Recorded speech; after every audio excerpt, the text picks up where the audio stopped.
வச்சிருக்கேன்.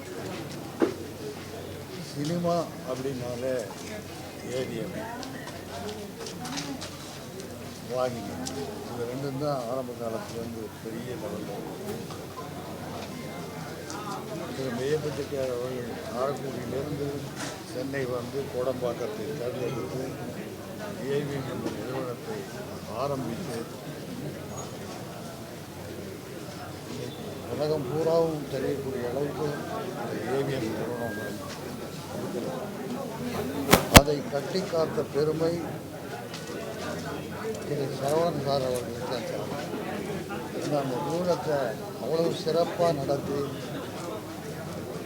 எல்லா ஹீரோக்களை வச்சு படம் எடுத்து சிறந்த நிறுவனமாக இதுவரை கட்டிக்கொண்டிருக்கிறது. 1972 வந்து நான் இந்த ஸ்டுடியோவில் வந்து என்னுடைய முதல் படம் பொண்ணுக்கு தங்க மனசுங்கிற படத்துக்கு டெஸ்ட்டு இங்கே தான் நடந்தது ஸ்டுடியோ. அதுலேருந்து அதுக்கப்புறம் அந்த படம் வெளியாகி அதுக்கப்புறம் நிறைய படங்கள் ஏவிஎம்ல ஸ்டுடியோவில் நான் நிறைய நடிச்சிருக்கேன். அப்போ இருந்து எனக்கு வந்து சரவணன் சார் நல்ல பழக்கம். ரொம்ப அமைதியாக, ரொம்ப பொறுமையானவர், நிதானமானவர், ரொம்ப நல்லவர். சினிமாவில் இப்படி ஒருத்தர் கிடைக்கிறதுனா ரொம்ப கஷ்டம்.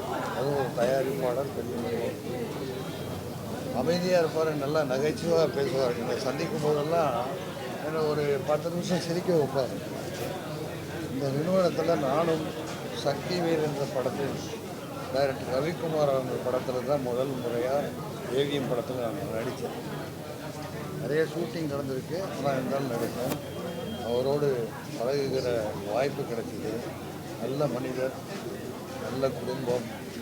இன்றைக்கி அவங்க பிள்ளைங்க, பேர குழந்தைங்க எல்லாத்தையும் பார்த்துட்டாரு. மனிதனாக வாழ்ந்தால் இப்படித்தான் இருக்க வேண்டும் என்பதற்கு ஒரு எடுத்துக்காட்டுத்தான் சரவணன் அவர்கள்.